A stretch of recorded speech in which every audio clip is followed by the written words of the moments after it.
Assalamu alaikum mes chers frères et sœurs. Bienvenue sur ma chaîne YouTube spirituelle, où nous explorons les merveilles de notre foi, et apprenons comment enrichir notre vie, grâce aux enseignements du prophète et aux versets profonds. Assalamu alaikum wa rahmatullahi wa barakatuh mes chers frères et sœurs. Dans cette vidéo, nous allons prendre le temps d'étudier en détail la sourate Ad-Duha du Saint-Coran, accompagnée de paroles du prophète Mohammed, sallallahu alayhi wa sallam, et de versets du Coran. La sourate Ad-Duha est la 93e sourate du Coran, et elle a été révélée au prophète, sallallahu alayhi wa sallam, lors d'une période où il traversait une phase difficile de sa vie. Il était inquiet et pensait que notre Seigneur l'avait abandonné. Mais, en réponse à ses craintes, Allah a révélé cette merveilleuse sourate pour le réconforter et le réaffirmer dans sa mission. Le nom Duha se traduit par la matinée ou la splendeur du matin, et cette sourate célèbre la lumière, la beauté et la miséricorde d'Allah. Dans les versets 1 à 3, Allah dit « Par la splendeur du matin et par la nuit quand elle s'installe, ton Seigneur ne t'a pas abandonné, et il ne te déteste pas. » Ces mots réconfortants sont une affirmation divine pour le prophète, sallallahu alayhi wa sallam, mais sont également une source de réconfort pour chacun de nous. Quand nous traversons des périodes difficiles, nous devons nous rappeler que notre Seigneur ne nous a pas abandonnés et qu'il est toujours avec nous, même dans les moments les plus sombres. Ces versets révèlent la compassion infinie d'Allah envers son messager bien-aimé et envers nous tous. Mais cette sourate ne se limite pas seulement à consoler le prophète, sallallahu alayhi wa sallam. Il y a aussi un enseignement important pour nous. Allah n'a pas seulement demandé au prophète,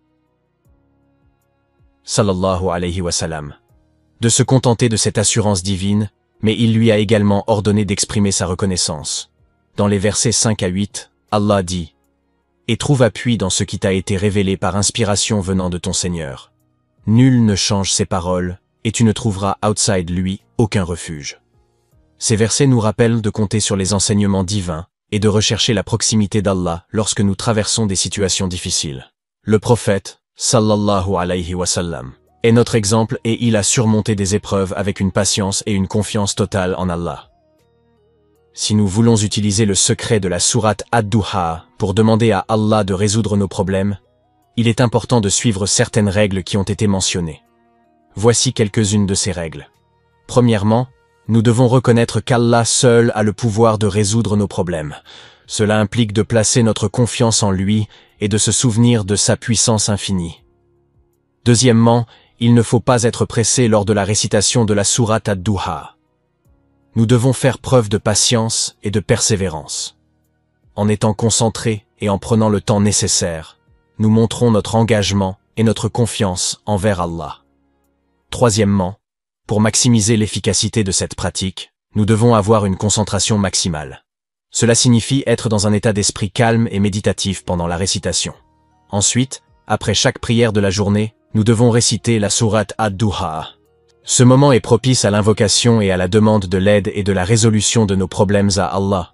Il est également recommandé de formuler nos vœux pour tout ce dont nous avons besoin après la récitation de la sourate. Il est également important de mentionner que la récitation de la sourate Ad-Duha peut être effectuée pendant 7 jours consécutifs.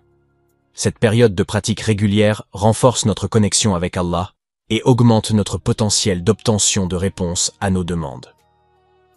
Il faut noter que chaque document précise des méthodes différentes quant à quand et comment réciter cette sourate particulière, mais cela peut être vu comme étant complémentaire. La combinaison de ces règles et de l'application régulière du secret de la sourate Ad-Duha nous permettra d'impliquer Allah dans nos défis et d'avoir de l'espoir en sa réponse positive. Il est important de se rappeler que l'action seule ne suffit pas, mais on doit aussi croire fermement en la puissance d'Allah et de mettre notre confiance en lui. À travers cette pratique, nous cherchons humblement son aide et sa protection. N'oublions pas de prier pour qu'Allah accepte nos invocations et rencontre nos besoins. Faisons de notre mieux pour rester reconnaissants envers Allah et pour continuer à faire des invocations sincères en recherchant ses bénédictions. Enfin, n'oublions pas l'importance de l'évocation d'Allah, dhikr. Répétez les formules de glorification comme « Subhanallah », « Gloire à Allah »,« Allahu Akbar », « Allah est le plus grand » et « Alhamdulillah », « Louange à Allah », peut être bénéfique pour apaiser nos cœurs et trouver des solutions à nos problèmes. Il est essentiel de nous rappeler que l'utilisation de ces pratiques doit toujours être faite avec humilité, sincérité et confiance en Allah. Nous devons demander à Allah de nous accorder son aide et sa miséricorde pour résoudre nos problèmes, en tant qu'êtres humbles et reconnaissants. Que cette connaissance nous inspire à rechercher davantage l'aide d'Allah dans nos vies et à aborder nos difficultés avec une confiance renouvelée en sa sagesse et en sa générosité infinie. Puissions nous être guidés vers des solutions favorables et éprouver la sérénité de savoir qu'Allah est toujours là pour nous. Qu'Allah nous guide et nous protège tous sur le droit chemin. Amin.